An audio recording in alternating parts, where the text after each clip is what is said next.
Good morning, my dear student. Today I will explain few topic related to nutrition in human being. Now first point is esophagus. इसे हम food pipe भी बोलते हैं.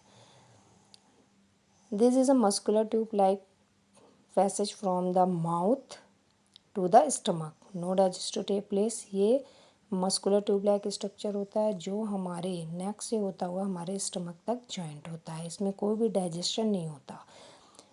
पेरिस्टेलेटिक movement present होती है इसके अंदर and a flap like structure होता है जिसे एप्लीग्लॉसिस बोलते हैं. ये प्रिवेंट करता है food from the entering the wind pipe. अब जो हमारा फ्लैप लाइक स्ट्रक्चर है वो एपिग्लॉटिस बोला गया, यानी ये कहीं ना कहीं फूड पाइप और विंड पाइप के सेंटर में प्रेजेंट होता है जो कि फूड को विंड पाइप के अंदर एंटर नहीं करने देता है.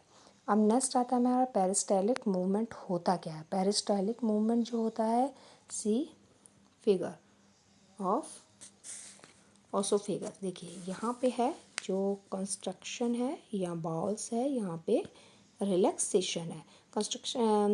कंट्रैक्शंस मीन्स टू से फूड आ रहा है यहाँ पे, बाउल्स ने इसको मैनेज किया, बाउल्स में आया, फिर ये बाउल्स नीचे गया, यानी फूड से आगे बाउल्स का बनना शुरू हो जाता है और ये तब तक होता रहता है जब तक स्टमक में ये अंदर तक रिलैक्स नहीं करता.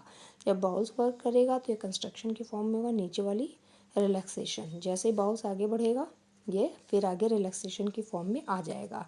ये कहीं ना कहीं ये जो प्रोसेस हो रहा है वो विंड पाइप और फूड पाइप को सेपरेट करने के लिए होता है, जिससे कि ईजिली जो फूड है स्टमक तक चला जाए बिना विंड पाइप के अंदर एंटर किए. लेकिन बाय चांस कभी कभी ऐसा होता है कि peristaltic gets reverse.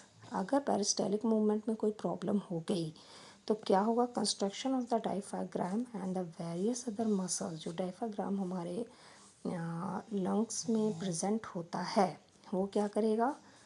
Various other muscles पे फोर्स डालेगा और जैसे ही वो फोर्स डालेगा फूड जो है हमारा नीचे से ऊपर की तरफ अपवर्ड होने लगता है. अब स्टमक से फूड क्या हुआ? ऊपर की तरफ अपवर्ड होने लगा तो क्या होगी? वोमेंटिंग की प्रॉब्लम शुरू हो जाती है.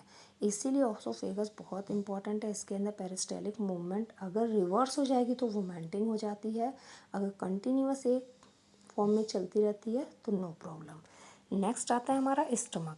Thick wall back present on the left side of the abdomen. क्या है ये? हमारे लेफ्ट साइड के एब्डोमेन में प्रेजेंट होता है. और the stomach wall contain 3 tubular like gland इसके अंदर प्रेजेंट होती है जो कि डिफरेंट टाइप्स के एंजाइम्स प्रोड्यूस करती है जो कि हमारे फूड को ब्रेक करते हैं. See here structure, it is a stomach. ये हमारा स्टमक है और ये कहाँ पे है? ये हमारा जो गॉल ब्लैडर है, ये स्टमक एब्डोमेन के नीचे यानी लीवर के नीचे की तरफ जो है प्रेजेंट होता है ये. अब नेक्स्ट आता है हमारा कि ये जो ग्लैंड्स हैं क्या क्या प्रोड्यूस कर रही हैं? ग्लैंड जो है हाइड्रोक्लोरिक एसिड प्रोड्यूस करती हैं, HCl, जो कि हमारी प्रोटेक्शन करती है, फूड के साथ आए हुए बैक्टीरिया को किल करती है. नेक्स्ट जो थी पेप्सिन भी प्रोड्यूस करती हैं ये ग्लैंड, जो क्या करेगा? प्रोटीन को डाइजेस्ट कर देगा और अमीनो एसिड में कन्वर्ट कर देगा. अब ये जो HCl है, अब हमारा आता है म्यूकस. म्यूकस क्या करता है? प्रोटेक्ट करता है too much secretion of HCl. अगर बहुत ज़्यादा HCl बन गया तो हमारे अंदर एसिडिटी इंक्रीज़ हो जाएगी. ये भी बनना ज़रूरी नहीं है. एक नॉर्मल लेवल पे रहेगा तो it's okay, but high level पे जाएगा तो म्यूकस ग्लैंड जो है उसके अंदर से एंजाइम्स प्रोड्यूस करेगी जो कि HCl को बैलेंस करती है. नेक्स्ट आता है हमारा स्मॉल इंटेस्टाइन. स्मॉल इंटेस्टाइन का जो लेंथ है वो 7.5 मीटर है एंड हाईली कॉइल्ड होती हैं, यानी ये बहुत ही ज़्यादा सर्किल फॉर्म में होती हैं. See here small intestine structure. Large intestine here and small intestine here. Already this figure present in your book. ये अब ये क्या करती हैं कि लास्ट स्टेप जो डाइजेस्टिव सिस्टम का होता है इन्हीं के अंदर कंप्लीट होता है. And small intestine also secret juice, ये भी जूस सीक्रेट करती हैं.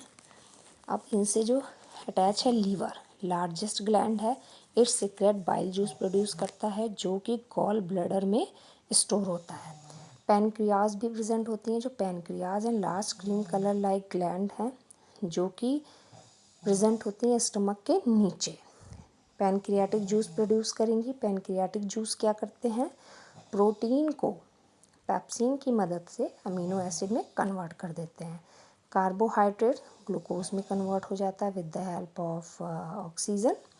एंड फैट जो होता है कन्वर्ट हो जाता है फैटी एसिड एंड ग्लिसरॉल में।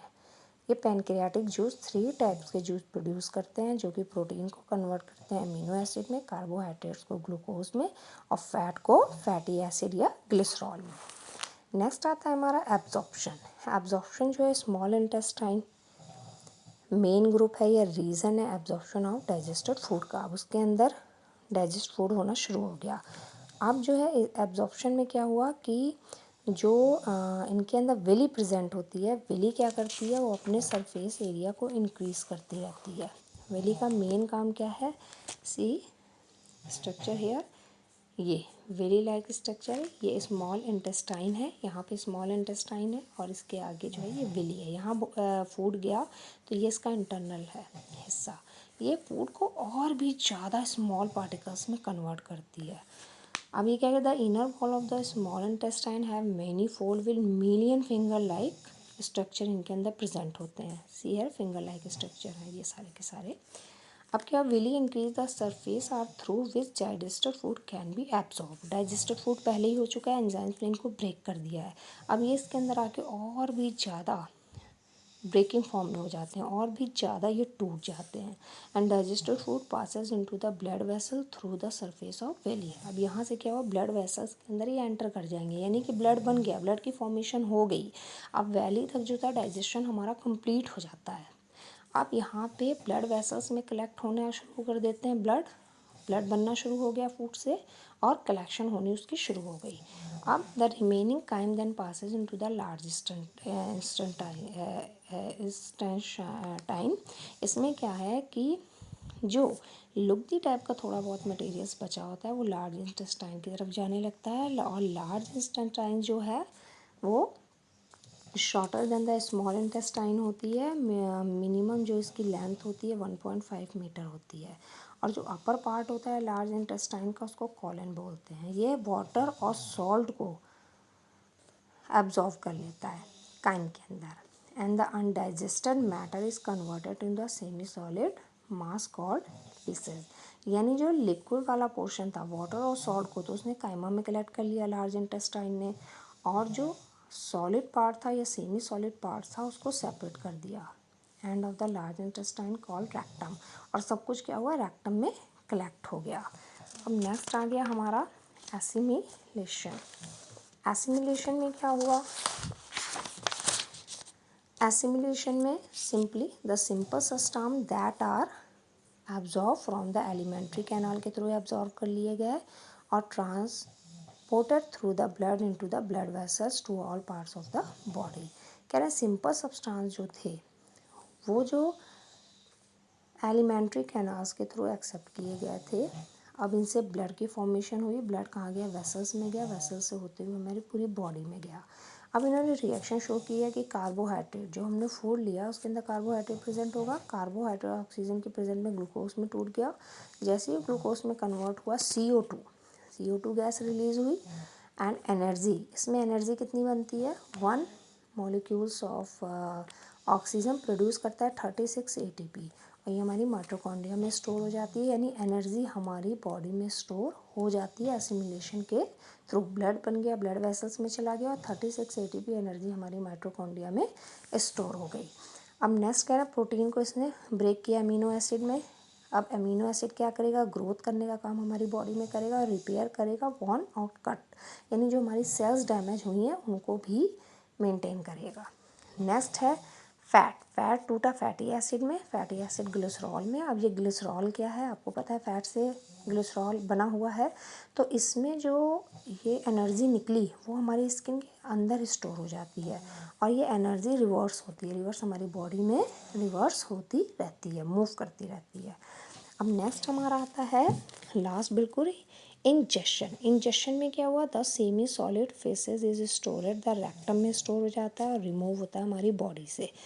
अब जो जितने भी हमारी बॉडी में कलेक्ट हुए हैं जो कि हार्मफुल हैं, जैसे स्टूल है एनस के थ्रू निकल जाता है, यूरिया जो है किडनी में फिल्ट्रेट होगा और हमारे यूरिन पार्ट से बाहर निकल जाता है, जो रिस्पॉन्सिबल होता है यूरिन को हमारे बॉडी से रिमूव करने के लिए।